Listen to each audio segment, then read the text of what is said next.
So, a speech that aimed to heal a divided nation, yet offered a vision for justice and reconciliation. Here's why Lincoln's second inaugural address still resonates with us today.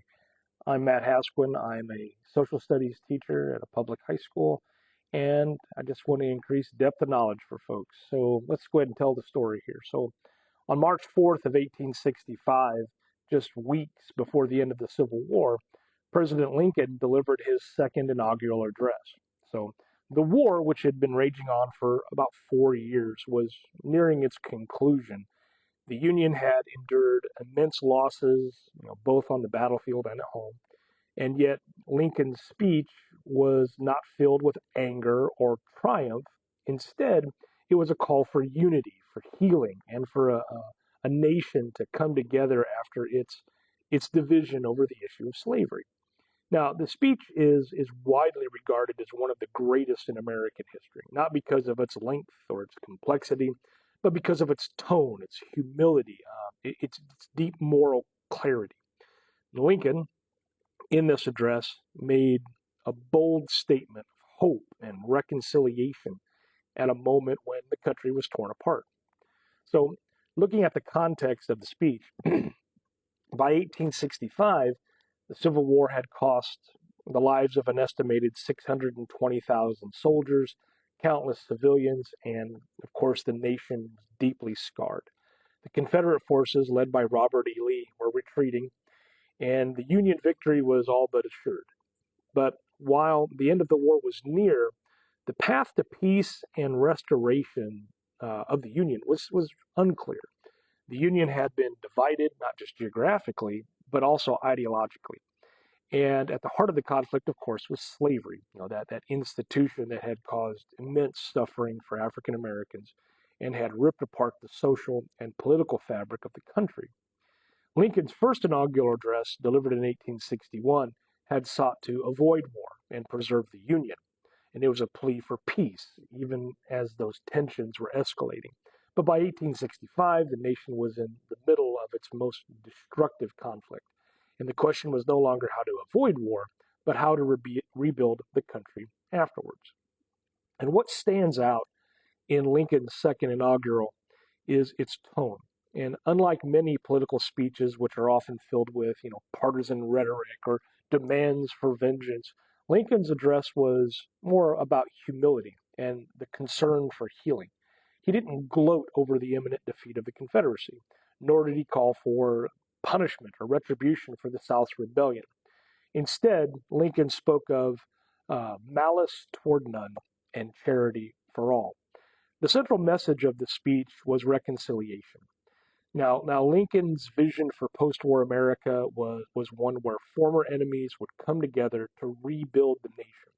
And he recognized the deep divisions and the animosities that had existed, but he emphasized that the country's future lay in its ability to move past the bitterness and work towards unity. And as Lincoln put it, the war had sworn to the death to destroy the Confederacy, but the next task was to bind up the nation's wounds. And so in his inaugural address, he tried to address some key points. And I think the first one is the moral necessity to end slavery. So Lincoln did not shy away from the moral questions at the heart of the war. In his inaugural here, he acknowledged that there was a deep moral divide that had torn the country apart. And that was slavery. He noted that the war had been fought in large part to end the institution of slavery. And he reaffirmed that the struggle to eradicate slavery was not just a political issue. It was a moral imperative. And Lincoln said, "Fondly do we hope, fervently do we pray, that this mighty scourge of war may speedily pass away. Yet, if God wills that it continue until all the wealth piled by the bondsmen's 250 years of unrequited toil shall be sunk, and until every drop of blood drawn with the lash shall be paid by another drawn with the sword. As was said 3,000 years ago, so it must be said. The judgments of the Lord are true and righteous altogether." And in that particular passage, Lincoln referenced the biblical principle of justice for the oppressed, asserting that the war's ultimate goal, the end of slavery, was part of a higher moral purpose, even if it required immense sacrifice. His second key point was one of reconciliation and unity. Lincoln understood that reconciliation was essential for the nation's survival. He appealed to both the North and the South, urging them to work together to heal the wounds of war. He spoke of the necessity of forgiving the South, even as it was defeated, and moving forward in unity. Lincoln knew that the nation could not rebuild if it remained divided by anger and resentment and division. With malice toward none, with charity for all, with firmness in the right as God gives us to see the right, let us strive on to finish the work we are in, to bind up the nation's wounds, to care for him who shall have borne the battle, and for his widow and his orphan, to do all which may achieve and cherish a just and lasting peace among ourselves and with all nations. His next key point, and the last one I think I'll address here, would be the long road to healing. Lincoln was keenly aware that the country's healing would not be immediate, and the scars of war would take time to heal. However, he believed that a future of peace and unity could only be achieved if the Union and the Confederacy accepted the necessity of moving forward together. He acknowledged the bitterness that had characterized the war, yet he reminded the country that they were fighting not just for victory, but for a better, more just future. It was a vision for a post-war America that would honor the sacrifices made during the war and work to address the injustices of the past, including slavery and the oppression of African Americans. Lincoln's vision for the future was spelled out in his address. In the final part of it, Lincoln laid out a vision for post-war America that was fundamentally different from what had come before.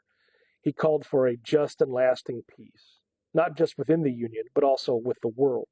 Lincoln's commitment to freedom, equality, and reconciliation provided the foundation for the Reconstruction era that would follow, though he would not live to see it through. In one of the most poignant lines of the address, Lincoln spoke of the war's ultimate cost, but also of its ultimate purpose: to finish the work we are in. This wasn't just a call for victory over the Confederacy, but a call to end the divisiveness and hatred that had characterized the nation for so long. The war's victory was a chance to create something better, a nation committed to freedom and equality for all its people. Lincoln's second inaugural address remains one of the most important speeches in American history, not only because it marked the close of the Civil War, but because of its profound moral and political vision. Lincoln's emphasis on unity and reconciliation and justice laid the groundwork for the nation's effort to heal after the war. His words continue to inspire efforts for peace and justice and equality. Lincoln's address delivered at a time when the war's outcome was still uncertain, and it remains a reminder of the leadership during times of crisis. His ability to look beyond the immediate pain of war and focus on the future of the nation is part of what makes his speech so timeless. Lincoln's second inaugural address matters because it provides a vision for national healing and reconciliation at a time when the United States was deeply divided. The speech emphasized that the Civil War was not just about military victory, but about addressing the deep moral issues that had torn the nation apart, particularly slavery. And Lincoln's call for forgiveness and unity still resonates today as we continue to navigate questions of race, justice, and national identity. The speech also marked a crucial moment in the fight for racial equality.